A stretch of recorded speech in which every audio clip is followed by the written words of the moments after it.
কাছ থেকে ওর বিউটিটা চুরি করতাম। চিটাগাংয়ে আপনার কয়টা গার্লফ্রেন্ড ছিল? না এই আমার চিনোস, আমার মনে হয় এই কথা যে বলবে এখন তাকেই ওখানেই আসলে শায়েস্তা করা উচিত। মুরব্বি মুরব্বি ছাত্র আন্দোলনের পক্ষে ছিলাম কিন্তু ড্যাশ। ছাত্র আন্দোলনের পক্ষে ছিলাম কিন্তু উনি যে পালিয়ে যাবেন এর পক্ষে আমি নাই।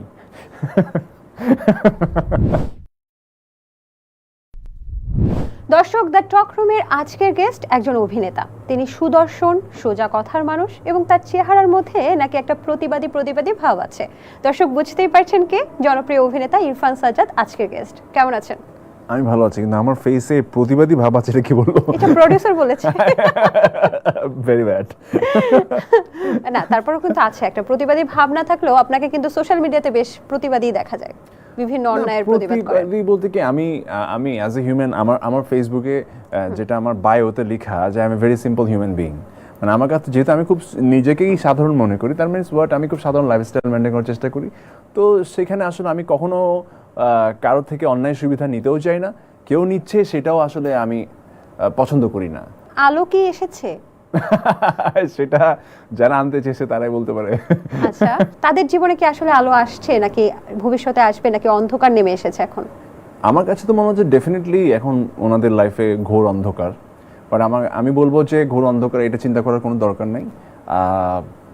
ওনারা আসলে কোন প্রেক্ষাপটে বা কি কোন কনসেপ্টে বা কোন ধারণায় আসলে এই ধরনের একটা জিনিসকে সাপোর্ট করেছেন আমি জানি না।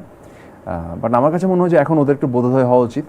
কারণ এটা ট্রু যে গত জুলাই মাস হতে শুরু করে এই অগাস্ট পর্যন্ত যে সিচুয়েশনটা তৈরি হয়েছে, এখানে অনেকগুলো এত বড় বড় বিষয় ঘটেছে যেগুলো হয়তো বা আমাদের ধ্যান ধারণার বাইরে। মানে আইন প্রণেতা সংস্থাগুলো আছে, তারাই কিন্তু সাধারণ মানুষের উপর যথেষ্ট টর্চার করেছে, যেটা আসলে নর্মাল হিউম্যান রাইটস অনুযায়ী সেটা আমরা কেউ সহ্য করবো না, সে দোষী হোক বা সে দোষী না হোক।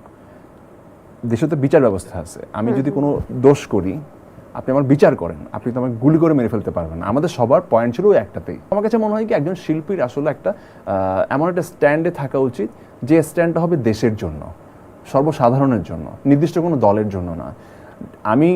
আমার কাছে মনে হয় যে শিল্পীর ওই দায়িত্বটা নেওয়া উচিত, মানুষ অ্যাকচুয়ালি যাতে যেটা অনেস্টি বা যেটা হচ্ছে নিয়মের মধ্যে হওয়া উচিত সেদিকে মানুষকে গাইড করতে অনুপ্রাণিত করা। এমনটা হওয়া উচিত না যে আমি নির্দিষ্ট একটা দলের জন্য মানুষকে বলবো না তোমরা এই দলকে সাপোর্ট করো বা ওই দলকে সাপোর্ট করো। এটা আমার মনে হয় শিল্পীরা না করলেই ভালো। নির্মাতা আশফাক নিপুণ কিন্তু একটা পোস্ট করেছে যে যারা আলো আসবে এই গ্রুপে ছিল তাদেরকে আলোর পথে আহ্বান জানাচ্ছেন, এবং অনেকেই কিন্তু অনেক ধরনের পোস্ট করেছে যারা হচ্ছে ওই গ্রুপে ছিল তাদের আসলে ক্যারিয়ারটা কি আসলে শেষ হওয়ার পথে। আমি খুব রেসপেক্টের সাথে বলি, তাদেরকে ছোট করে দেখার কোনো অপশন নাই। তারা সবাই হচ্ছে যারা ওখানে ছিলেন, আমরা কয়েকজন নাম দেখেছি, সবাই তো আসলে খুব ব্রিলিয়েন্ট অভিনেত্রী। তাদেরকে মানুষ যুগ যুগ ধরে পছন্দ করেছেন বলেই তারা একজন লেজেন্ডারি অভিনেত্রী হতে পেরেছেন। মানুষ যদি তাদের কাজ দেখে সবকিছু ভুলে গিয়ে তাদেরকে মাফ করে দিয়ে, বা তাদের ভুলটা বুঝতে পেরে তারা যদি মানুষের কাছে সরি বলে, বা মানুষ যদি তাদের কাজ দেখে, তাদের কাজ অবশ্যই করবে।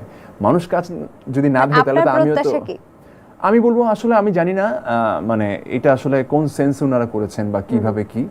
তবে মানে আমি নিজে খুব কষ্ট পেয়েছি। ওই গ্রুপেরই যে কোনো একজন নায়িকা ওই ছাত্র আন্দোলনের সময় একটা পোস্ট করেছিলেন, এবং আমি সবচেয়ে অবাক হলাম যে তারা যখন পোস্ট করছিলেন তাদের কোনো পোস্টে তখন ছাত্রদের এই যে নিপীড়ন চলছে, ছাত্রদের যে মানে এভাবে গুলি করা হচ্ছে, মেরে ফেলা হচ্ছে, এগুলো নিয়ে কোনো পোস্ট তাদের টাইমলাইনে ছিল না। যা ছিল হচ্ছে বিটিভি ধ্বংস হয়েছে ওটা নিয়ে, মেট্রো রেল আগুন জ্বালালো ওটা নিয়ে, বা এক্সপ্রেসওয়েতে আগুন দিয়েছে ওটা নিয়ে। সো ওগুলো নিয়ে তো আমরাও পোস্ট করেছি যে ঠিক আছে মেট্রো রেল দেশের ক্ষতি হোক, সেটা তো আমিও চাই না।